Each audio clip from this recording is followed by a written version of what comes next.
जय Uttarakhand. Voice of mountain में आपका हार्दिक स्वागत है। देख रहे पहाड़ों की खबर, सुदूर चितूरी खबर, आपका अपना चैनल वॉइस ऑफ माउंटेन्स। त्रिस्तरीय चुनावों को लेकर हालांकि अभी कोई डेट फिक्स नहीं हुई है, परंतु इसकी तैयारियां जोर शोर से हो गई है। जिन लोगों ने चुनाव लड़ना है, जिन लोगों ने प्रधान का, जिला पंचायत का, क्षेत्र पंचायत का चुनाव लड़ना है, वो लोग अपनी पूरी तैयारियों के साथ लग गए हैं। लेकिन आप सोचने वाली बात यह है कि पहाड़ की जो दशा है, जिस तरह से पहाड़ों में प्लान हो रहा है, रोज़गार नहीं है, लगातार वहाँ से लोग अपने रोज़गार के लिए शहरों की तरफ मूव कर रहे हैं। सोचने वाली बात अब यह है कि हर बार हमें मौका मिलता है कि हम अपने गांव का विकास करें, हम अपने गांव की तरफ देखें। मौके आते हैं लेकिन निकल जाते हैं। लोकतंत्र की पहली सीढ़ी ग्राम सभा, ग्राम पंचायत चुनाव, और हम इसको अनदेखी करते हैं। अब आपके सामने आज हम जो रिपोर्ट लेके आ रहे हैं, आप इसके बड़े ध्यान से सुनिएगा कि उत्तराखंड बनने के बाद हमारी दशा और दिशा वही है जो उत्तर प्रदेश के समय में थी। तब भी हम पर ध्यान नहीं दिया जाता था, लेकिन आज दशा और दिशा और बुरी हो गई है। लगातार प्लान का रेशो बढ़ा है, बंजर खेतियों का बंजर लगातार हो रहे हैं और उनकी जगह हमारे यहाँ भारी लोग, उसके अलावा बंदर, सूअर, जंगली जानवरों का आतंक होता जा रहा है।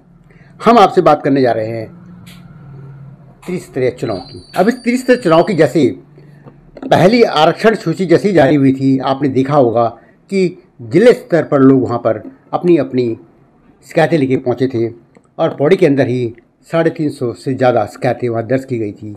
नेतागिरी कहाँ से कहाँ पहुँच गई है।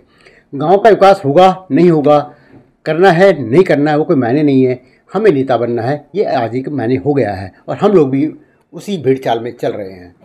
अभी हम बात करते हैं आप लोगों से कि अब जो चुनाव होने जा रहे हैं, इसमें आपके गांव में अगर कोई वोट मांगने आता है, चाहे वो प्रधान का चुनाव है, चाहे वो क्षेत्र पंचायत का चुनाव है, चाहे वो जिला पंचायत का चुनाव है, आप उनसे एक बार ज़रूर पूछना कि भैया हमारे यहाँ जो योजनाएं लगती है, कितनी योजनाएं हमारे यहाँ हैं, केंद्र सरकार के द्वारा आती है और कितनी योजनाएं राज्य सरकार हमें देती है। मैं आपको लिख के देता हूँ, वो 5-6 से ज़्यादा भी योजना नहीं गिना पाएगा। हमने पिछले चुनाव में भी, अगर आपको मैं मेरे उसमें चैनल पर जाएंगे तो हमने चुनाव को कवर किया था। 3-3 बार प्रधान रह चुके, 3-3 बार क्षेत्रीय पंचायत का चुनाव लड़ चुके लोग, उनको यही नहीं पता कि ये योजनाएं कितनी हैं, कौन कौन सी योजनाएं हैं। आवास योजना है, वृद्धा पेंशन योजना है, रोजगार योजनाएं हैं, कृषि योजनाएं हैं, नहीं मालूम नहीं। और हम ऐसे लोगों को जिताएंगे तो होगा क्या? हाल वही होगा, वो अपने मकान बनाएंगे, वो अपनी अपनी दुकानें चलाएंगे, शहरों में जाके वो बड़े बड़े मकान बना लेंगे और आप लोग वहीं के वहीं रह जाएंगे और आप कहेंगे विकास नहीं होता है। अब मैं आपके सामने क्यों कहने जा रहा हूँ, देखिए सबसे बड़ी चीज़ आप अपनी खेती को समझिए। हमारे यहाँ रिवर्स प्लान कैसे होगा? जब तक नीतियाँ नहीं होंगी, और नीतियाँ नहीं होंगी हमारा रिवर्स प्लान हो नहीं सकता। और हमारे यहाँ आने के बाद से आज तक एक भी ऐसी नीति नहीं है जो रिवर्स प्लान के लिए बनी हो। प्लान आयोग जरूर बना था जो प्लान करके देहरादून में बसा हुआ है, और हम लोग खुद प्लान कर रहे हैं। नेताओं को हम कोस रहे हैं, जनप्रतिनिधि को कोस रहे हैं, पर उनको जू नहीं रेंगेगी, उनको अपनी दुकान चलानी है। आज की डेट में नेतागिरी भी एक दुकान की ही तरह हो गई है। अब हम आपसे बात करते हैं छोटी सी चीज़ की। अभी प्रधानमंत्री जी की विकसित कृषि संकल्प अभियान का पूरे हिंदुस्तान के अंदर कार्यक्रम चल रहा है, जिसमें उत्तराखंड के पहाड़ों के अंदर भी ये लोग जा रहे हैं। दिल्ली से भी कई लोग गए हैं और ये कृषि योजनाओं के बारे में जानकारी दे रहे हैं।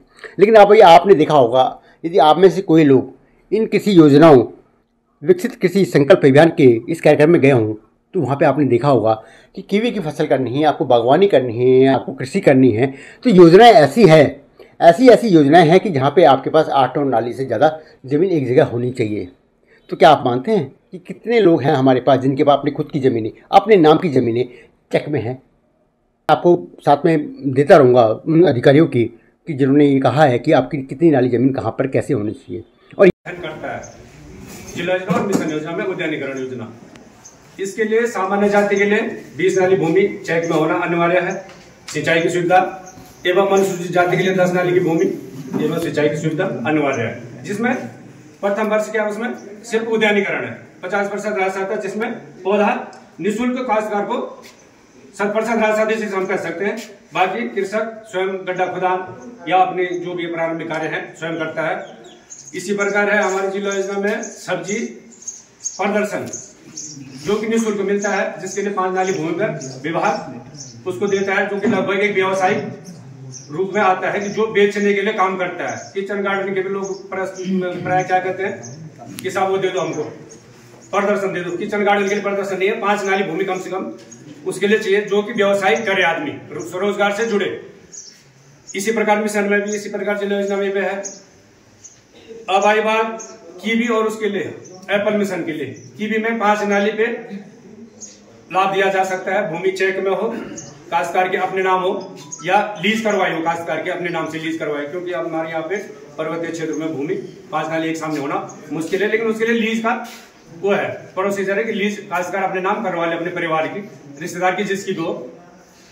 इसी प्रकार एप्पल का भी है 5 नाली। तो लेकिन कीवी का क्या हुआ कि कीवी पिछले साल तक 80% राशि आता थी।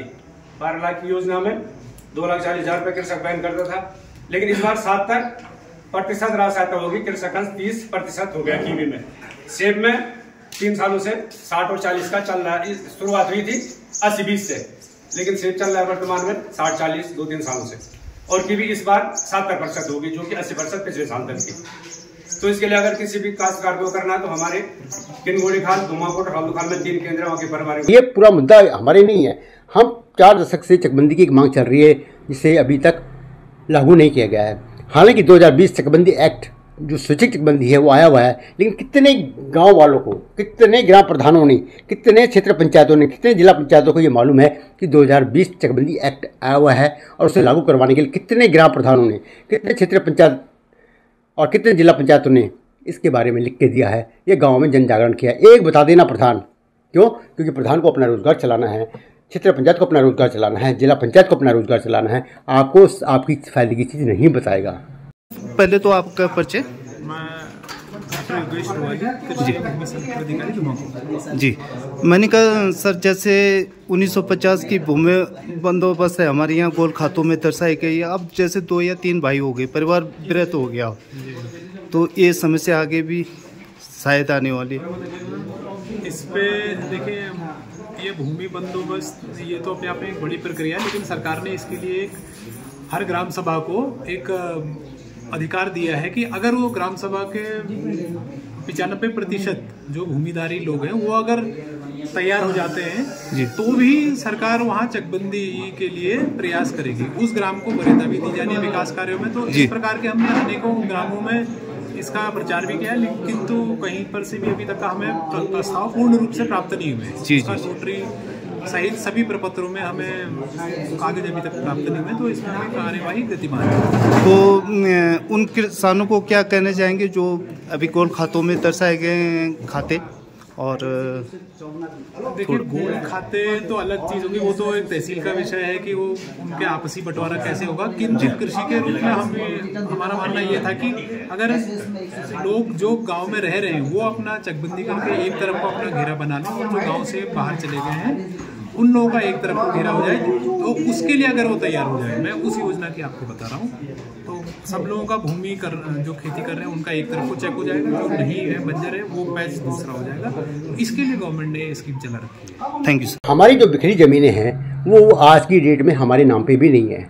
हम आपको बताते चले, बाबर हम चकबंदी की बात करते हैं, गोल खातों की बात करते हैं, क्यों? क्योंकि हमारा नाम गोल खातों में है। 1950 के बाद जो भूमि बंदोबस्ती हुई थी उस टाइम पे हमारे दादा प्रदादों के नाम पे जो ज़मीनें रही होंगी तब उनके नाम पे रही होंगी। उसके बाद से गोल खातों में सबके नाम जा रहे हैं।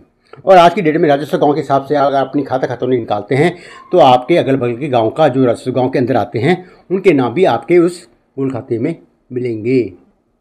तो ये जान के आया आपको होनी चाहिए। और सबसे बड़ी चीज़ कि 2020 चकबंदी एक्ट के लिए इन प्रधानों को ललकारें इस बार कि 2020 चकबंदी एक्ट है क्या, हमें बताए, और किस तरह से हम जो कृषि और बागवानी योजनाएँ हमारे यहाँ केंद्र सरकार और राज्य सरकार के द्वारा लागू होती हैं वो हम कैसे लें और कैसे हमें चेक करें। हमारे बड़े चेक नहीं बन सकते, छोटे चेक बनाएं, पर हमें चेक में देंगे तो कम से कम 2 चीज़ें आपके पास होंगी। एक तो आप बागवानी कृषि योजना का लाभ लेके अपना रोजगार बना सकते हैं, दूसरा वो ज़मीन आपके नाम पे हो सकती है, क्योंकि आज की टाइम पे गोल खातों में आपकी ज़मीन है। तीसरी चीज़, आपके पास ये बहुत बड़ा मौका है, बार मौके 5 सालों में आपके पास आते हैं, और ये सबसे छोटी इकाई जो लोकतंत्र की हमारी ग्राम सभा से उठ के आती है, ये आपके पास बहुत बड़ा मौका है कि आप हर ग्राम प्रधान को, क्षेत्र पंचायत को, जिला पंचायत को ये पूछे कि आपके पास 5 साल का हमारे लिए क्या लिखा जोखा रहेगा और क्या क्या कार्यक्रम आपके रहेंगे, क्या क्या योजनाएं आप हमारे गांव में लागू करेंगे। एक और दूसरी हमें योजनाएं बता दीजिए कि हम गांव में रहते हैं, कृषि योजनाएं, बागवानी योजनाएं, पशुपालन योजनाएं, चाहे मछली पालन है, चाहे वो कोई भी योजना है, आवास योजना है, गरीबों के घर। अभी हम देख रहे हैं जिस तरह से पहाड़ों में कई ऐसी विधवाएँ हैं कि जिनका कोई है नहीं लेकिन उनके पास घर नहीं है, और जबकि योजना है। प्रधान कर क्या रहा है? कईयों के यहाँ बिजली नहीं है, कईयों के यहाँ पानी नहीं है, तो प्रधान कर क्या रहा है? तो आप चुनते ही ऐसे आदमी को। वोट आपका अधिकार तो जरूर है, एक बार वोट देते हैं, पूरे 5 साल आप भुगतते हैं, तो सही ढंग का आप बजाओगे तो सही आपको काम भी मिलेगा। धन्यवाद।